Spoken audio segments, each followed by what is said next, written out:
Here's the uncomfortable truth they don't teach you in any MBA program. Often, the smarter you are, the easier it is to rationalize incredibly poor financial decisions. You can build an intellectual fortress around a bad idea and truly believe it's brilliant. Let's talk about the secret traps of the intelligent mind. This is the moment most people rush, so let's slow it down. Think twice, Tony. All right, picture this. We've got our friend, let's call him Professor Brainiac, a brilliant engineer, super sharp, knows how to solve complex problems for a living.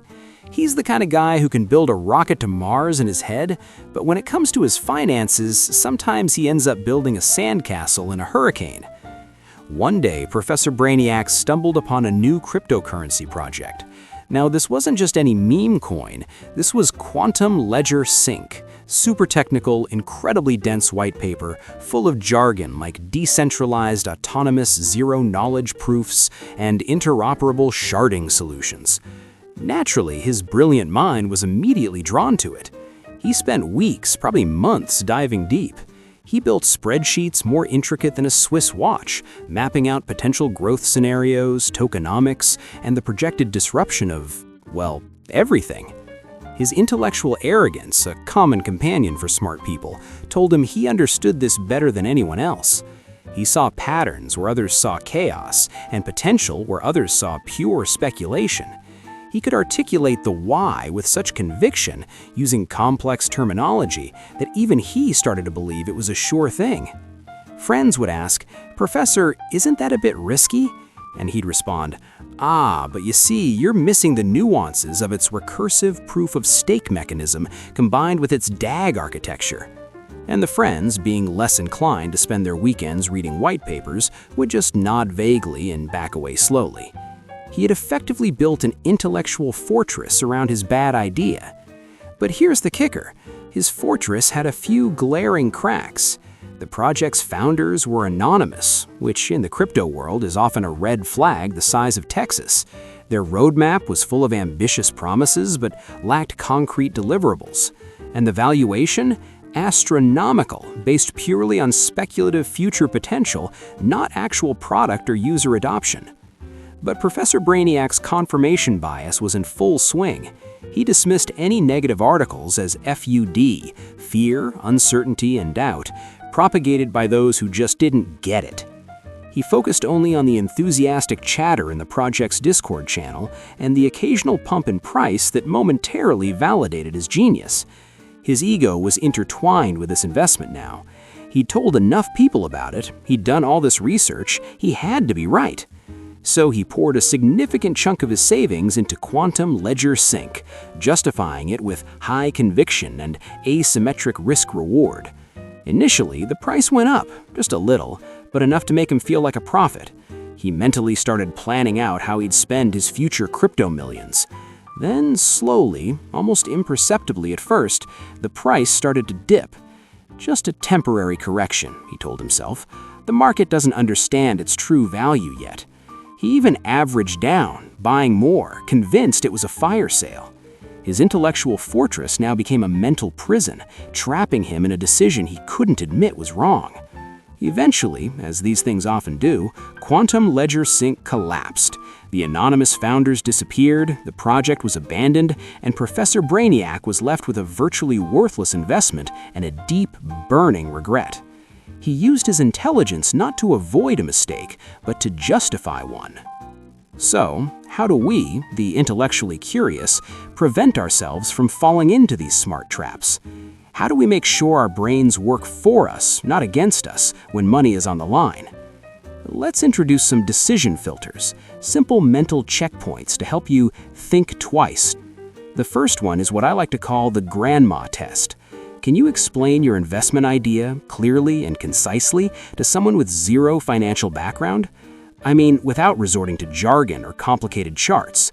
If you can't, it's not because grandma isn't smart enough, it's because you probably don't understand it well enough yourself. Complexity often hides risk. Simplicity breeds clarity. Next up, the sleep on it test.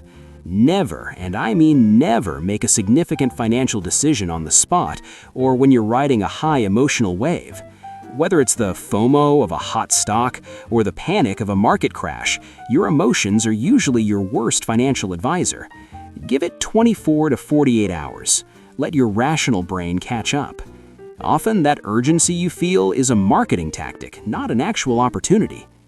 Then there's the regret rehearsal test. Before you commit, imagine the absolute worst-case scenario, not just financially, but emotionally. Can you truly live with that outcome? Will it significantly impact your peace of mind, your relationships, your future goals?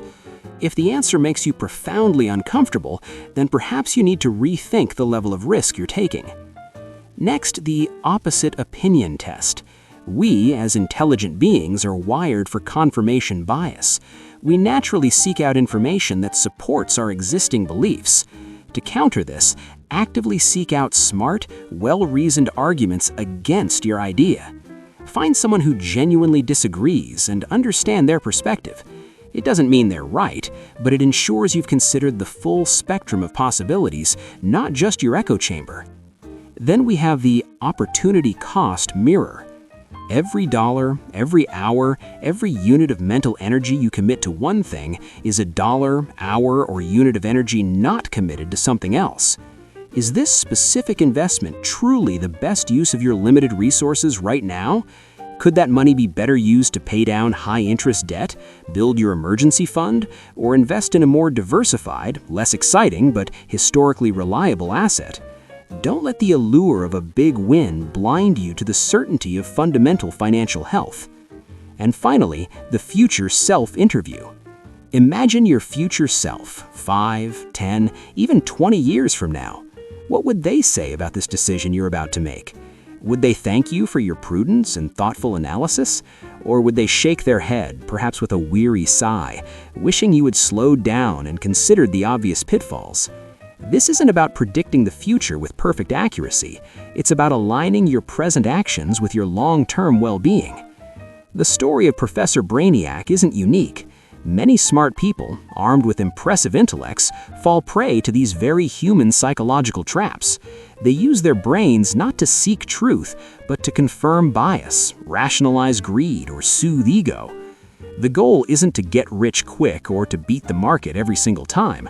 The goal is protection against regret. It's about making peace with your financial decisions, knowing you applied clear thinking and robust filters. So the next time you find yourself on the edge of what seems like a brilliant, complex, undeniable financial opportunity, or perhaps you're tempted to double down on a losing bet because your analysis must be right, take a breath, run through these simple tests. Ask yourself, can I explain this to grandma? Have I slept on it? Can I live with the worst outcome? Have I truly listened to the opposing view? Is this the best use of my money, or is there a better opportunity cost? And crucially, will my future self thank me for this? Because before you move money, before it turns into a regret, you'll want to think twice, Tony.